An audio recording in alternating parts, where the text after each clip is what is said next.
Nagpadala yata former Congressman Saldico a video recording. Buti nabanggit ni Senator Marcoleta yung kaya may mga video. Kasi si Mr. Alex of Legacy.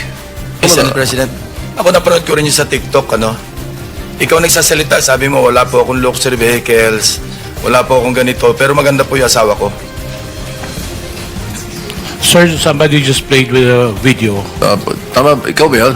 I think somebody just played with a video, sir. AI. Yes, sir. Yun ang sinasabi ko dito sa video na to eh. Napanood ko medyo gwapo ng konti kasi sa... Mr. Baguio, yung sinabi ko, biro lang yun, baka kala mo Ngunit, we cannot ignore that statement uploaded in the Facebook. At dyan po ay napakarami niyang sinasabi na aligasyon, ngunit hindi po pwedeng hindi bigyan po ng atensyon. Salamat, Mr. Chair. Mga ilang tanong lang ito, Mr. Chair. Dabay, point of information, nakabalik na po yung mag-asawa, may mga dala raw sila. Ano po yung pinagpaguran nyo sa inyong hearing, Senator Marcoleta, ito na pagpaguran nyo sa hearing nyo, yun, dala na nila, yung ledger. Hopefully, Mr. Chair, na meron silang may papakita na talaga magagamit natin. Mr. Sala, kunahin na kita. Meron kayong tinatawag na River Basin Control Office na nasa inyong departamento. Tama ba? Yes, Mr. Chair, Your Honor. Yes po. Totoo po yan. Kailan ba nagawa yung opisina na yun? Kailan na-establish? Hindi ko po alam, Your Honor, eksakto, pero matagal na po ako sa DNR. Matagal na po yung opisina na yan po. 10 years? So kasabay mo siguro? 35 years na po ako eh. Kaya nga, Hindi naman. siguro 30 years na yung RBCO. Tama? Hindi ko po sigurado. So matagal na. Apo. Kasi, alam mo ba yung mandato ng RBCO? Yes po. Sabihin mo. Sila po yung nag-ano po ng master plan po for the sustainable po ng ating mga rivers. Especially mga major river system po sa ating bansa. Oo, yun ang they serve as the lead oversight Yes, opo. agency for all river basins. Yes, sir. Yes, And Your we Honor. have 18 river basins in Major the river country. basins po. At ini-integrate nila yung mga national plans and programs of flood control, Yes, Your Honor. including environmental protection. Yes, Your Honor. Napaka-importante ng kanyang mandato, tama? Opo. Tama po, Your Honor. Pero sa tagal nila sa inyong departamento, wala kong nakitang sino man na tumestigo sa committee ito na sila'y nakipag-coordinate o sila'y pinuntahan, for example, ng DPWH sa paggawa ng napakaraming flood control projects. Kasi kung hindi mo isasaalang-alang ang mandato nito na siya pala yung gagawa ng master plan to integrate a comprehensive master plan, lahat ng gagawin ng DPWH mula ng pagdating ni Ferdinand Magellan sa ating bansa hanggang ngayon, walang mangyayari sapagkat hindi sila konektado. Tama? Tama po, Your Honor. Kaya failure ang ating mga flood control projects. Hindi dahil sa napatunayan na natin ang maraming katiwalian, ang maraming korupsyon, ang lawak at ang lalim, kasing lalim ng mga baha na dumating sa ating bansa. Ito yung isa sa hindi nakita o ayaw tingnan ng DPWH sa mahabang panahon. Paano kayo makapaglalatag ng matino at katanggap-tanggap at makakapagprotekta sa mga komunidad ng ating bansa kung hindi sila integrated? Iyong 18 river basins ay dapat isinaalang-alang para katanggap-tanggap. At saka talaga makakapagprotekta siguro ng karamihan ng ating mamamayan, kung hindi man lahat. So bakit nandyan pa yung River Basin Control Office? Anong ginagawa nito? Kung wala naman palang, walang pakinabang.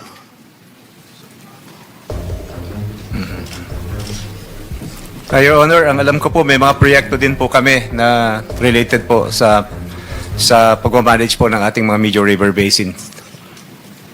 Hindi yan. Ito nga yung major na mandato niya, hindi niya ginagawa. Ano sa palagay mo ang ginagawa nila? Naghanap ng mga taga? Mga ipis. Ito po yung problema, Mr. Chair. Napakarami.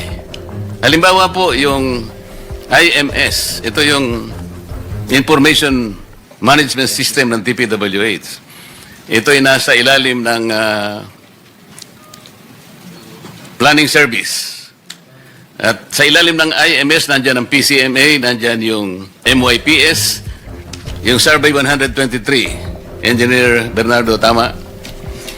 Ito yung ginagawa actually para mabantayan, mamonitor yung upgrading, yung pag-update ng progress ng mga proyekto, lalong-lalo na yung pinag-uusapan na flood control projects.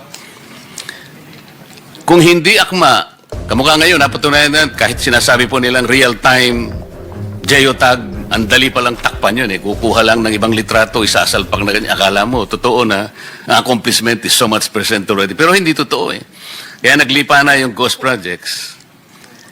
Inamin po ni Yusek Cabral, nang nandito siya, at nakikinig po si Secretary Bonoan noon, na yung sinabmit po nila na naging sumbong sa Pangulo ay base sa MYPS. Ito yung multi-year projects system. Ang dapat sana palang ibinigay nila ay yung PCMA na kahit papano ay medyo malapit-lapit sa katotohanan. Gumawa po kami ng pagsusuri dito sa dalawang applications na Mr. Chair. Nag-random po kami sa napakaraming mga projects. Easily, lumitaw po sa pagsusuri namin. Wala pang isang araw, 14 po na projects na hindi magkakatugma po yung coordinates. Isang maliit na difference lang either sa X or sa Y. Alam po ninyo ang variance na nakita namin, discrepancy, mula sa maliit na about 67 meters to about 700 meters. Yusek Bisnar, sa harap ng napakalaking deviation ng mga coordinates, gusto po namin matukoy talaga kung ilan ang bilang ng ghost projects. Pero kung pagbabasihan po ninyo yung maling input na ibinigay, sapagkat ito ay nakabase sa MYPS, pati kayo may liligaw din yan eh. Di ko alam kung paano nyo gagawin. Ito nga po, hindi talaga real time eh. Walang satellite pala ang DPWH. Kaya nga, nung pagdinig ng Philippine Space Agency, na imungkahi nga namin tulungan mo na nga ang DPWH. Baka kayo makakonekta kayo talaga ng direkta ng satellite eh. Kasi po yung pag-update ninyo, Yusek Bisnar, once a month, at the end of every month. So yung galaw lang ng isang kakasangkapan lang ng encoder, yung inyong project manager doon sa baba, pipihit niya lang. Wala na, sarado na yun. Paano nyo susubaybayan lahat ito? Pinag-uusapan natin halos 9,000 flood control projects. Sa harap po ng katotohanan, napakaraming applications. Meron pa po kayong CPES. Yung CPES nyo ay Constructors Performance Evaluation System. Na kung saan tinitingnan ninyo ang bawat aspeto, kung sino talagang magaling gumawa, kung sino. Pero lahat ng ito nawala ng saysay. Yung lalim, yung lawak, ang nakita nating katiwalian at corruption, hindi na mapasusubalihan kahit kailan. Mr. Chair, ako po ay dadako na doon sa matagal ko na sanang, kanina pa kasi, magmula nung ako po ay maging Blue Ribbon Committee hanggang kayo po ay pumalit, iisa po ang nakita natin. Hanggang ngayon, nakita natin yung sa magitan ng testimonies ang napakarami pong tinawag natin dito. Wala pong kukontra na talagang ang lalim ng katiwalian at korupsyon na na-establish po natin. Mali-malitang pera po ang nagpalitan ng kamay dito. Tinitingnan ko po yung ating Senate Blue Ribbon Rules. May I refer to Section 5, to Article 5, Section 3, Mr. Chair. Dito po yung sinasabi, reports on bills and resolutions. Where evidence of malfeasance, misfeasance, and nonfeasance is uncovered in the course of the committee's investigation, the matter may be referred to the Ombudsman or to the DOJ or to any appropriate agency as the case may be. Sa opinion ko po, ay palagay ko tama na po na mula dito ay i-repair na po nating lahat sapagkat yun po yung ating tuntunin. Nandito nga po yung ating Prosecutor General eh. Hindi ko pa nga alam ba't nandito siya sapagkat i-repair naman namin sa inyo eh. Ito po yung tuntunin dito eh. Hindi kami makikipag-compete sa inyo sapagkat kami strictly in aid of legislation. We have come across this problem, the magnitude no one can deny. Ang jurisprudence pa nga ho, Mr. Chair, Neri versus Senate, ito po yung sinasabi. Should respondent committees uncover information related to a possible crime in the course of their investigation, they have the constitutional duty to refer the matters to the agency or branch of government. Lahat po ng ito ay hinugna para i-repair either sa DOJ, sa Ombudsman, sa nating National Prosecution Service.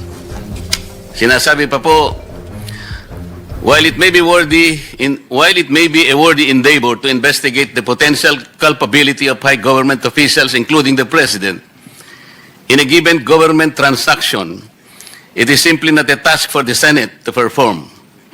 The role of the legislature is to make laws, not to determine anyone's guilt of a crime or wrongdoing.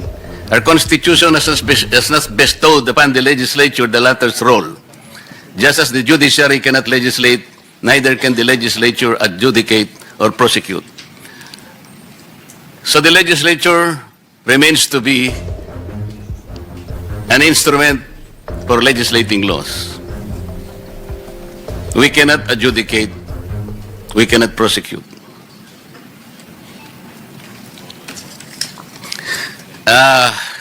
Siguro po alam na ninyo, Mr. Chair,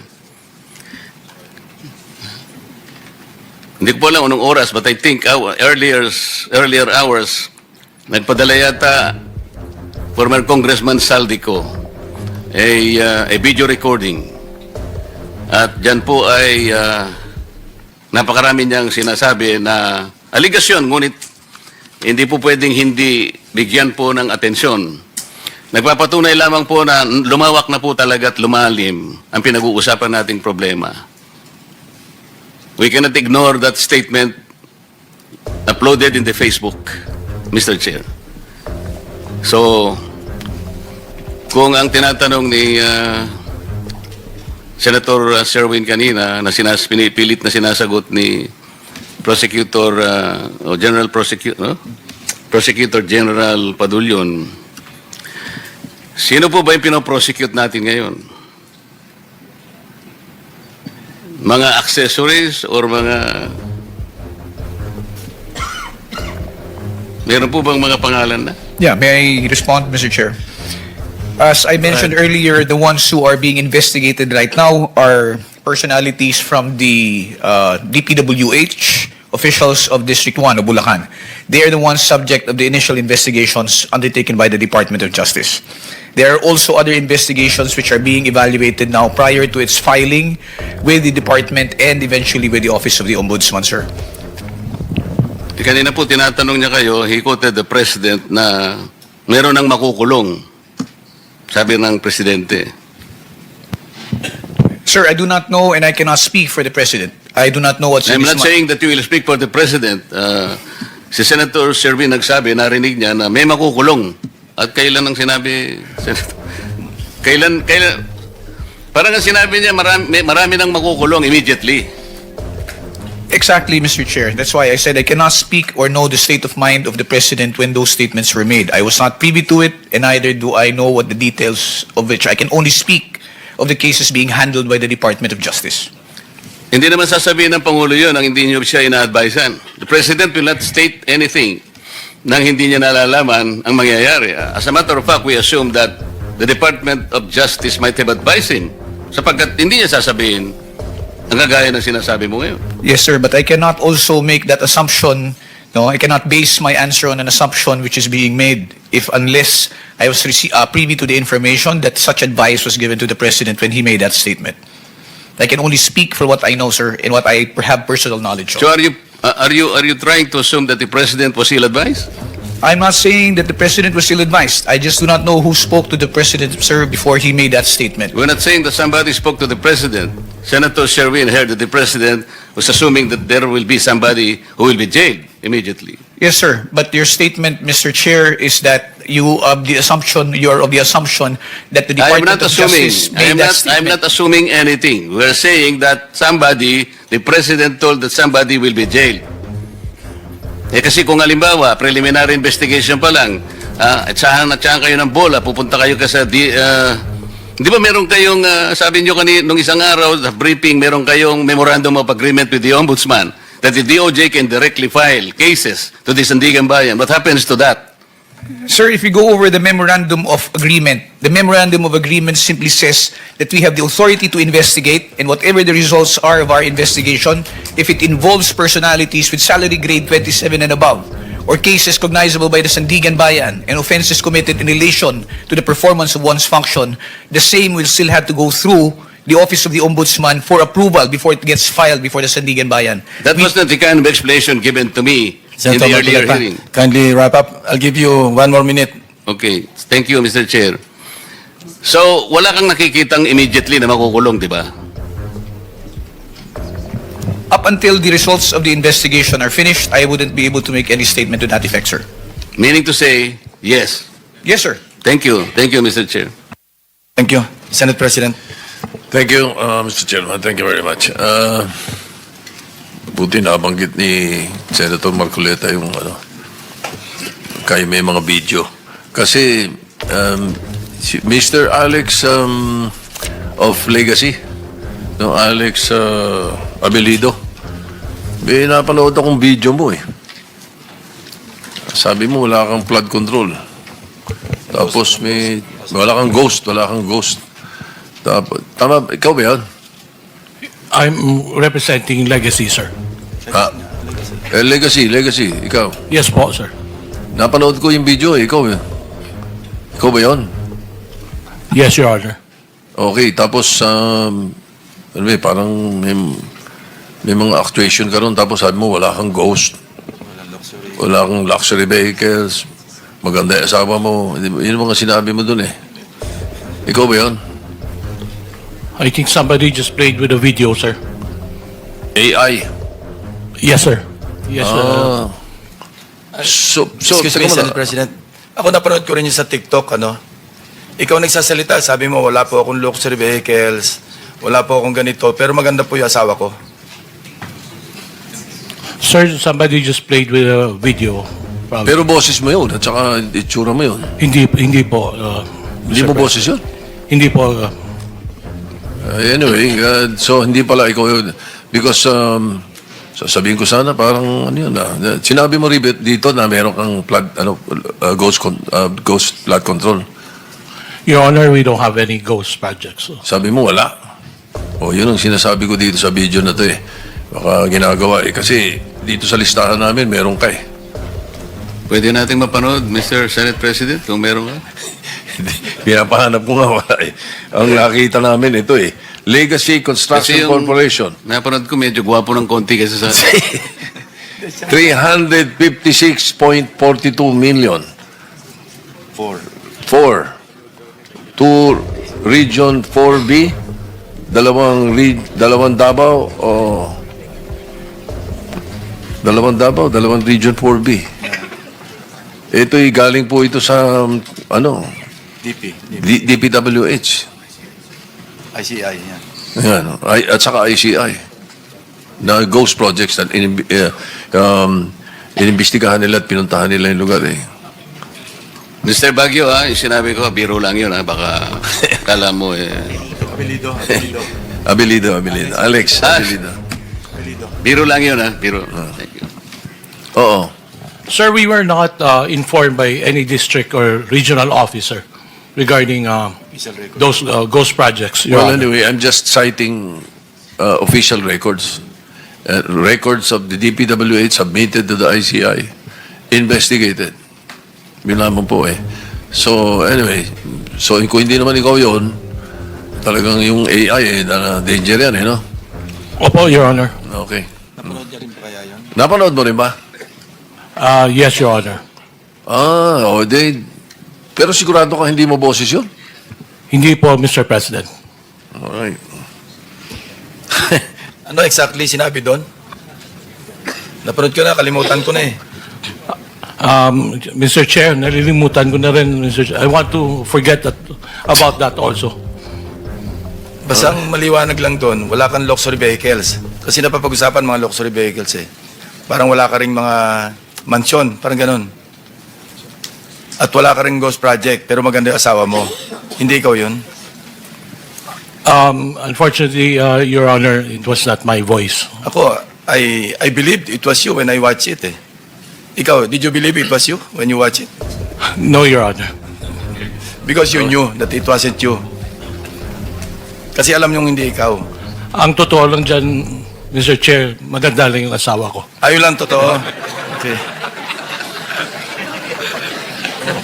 Senator Marcoleta, baka gusto mong bawiin yung sinasabi mo. Anyway, thank you. Bigla Thank you, Mr. Chairman. Ayoko na. Mr. President, talagang bigla siyang gumawa po talaga.